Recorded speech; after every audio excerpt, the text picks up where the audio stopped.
Harrisonburg. Thanks for sticking around for Medical Monday. And February is American Heart Month, and I'm joined by Dr. Stuart Pollack out at RMH. Number one, how do you prevent heart disease? It's a leading killer, I guess, of men and women in America. It is. Cardiovascular disease is the leading killer, and prevention is way better than treating it. So I'm glad you asked the question. A couple of simple things that everyone should know and do. First off, no smoking. Everyone knows smoking is bad for it. It says it right in the package. That's true. Yeah. So smoking's number one. Diet's very important. You need a healthy diet, which means staying away from animal fats as much as you can, fruits, vegetables, and grains. Standard advice, which is true and well proven.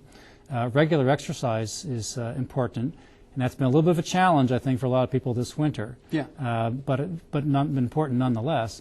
And then other things where you probably have to involve your healthcare professional, such as checking your cholesterol, and if you have diabetes, maintaining healthy blood sugars. Okay, and you follow those 4 points: cholesterol, exercise, no smoking, and you also said diet as well. Diet's important, Diet's yes. really important. How do you diagnose it then? Say you feel that maybe you're a candidate for heart disease. How do you keep monitoring yourself? Well, there are sort of two steps. One is prevention before one develops heart disease, and I think the important thing there is to get your blood pressure checked, get your cholesterol checked.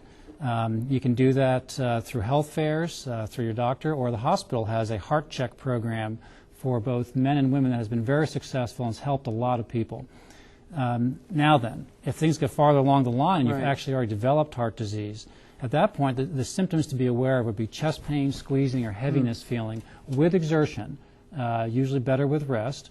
And if something like that happens, and I'll tell you we've seen quite a lot of that is with snow shoveling. Okay, I can imagine. Oh yeah, it's been a big year for that. And if that happens, the thing to do is to go see your doctor because the sooner that's taken care of, the safer and better it is. Okay, so treatment as far as then, go see a professional. You definitely wouldn't say, don't play around with this. If you're developing symptoms, please go see a professional. I treated 4 acute heart attacks this weekend.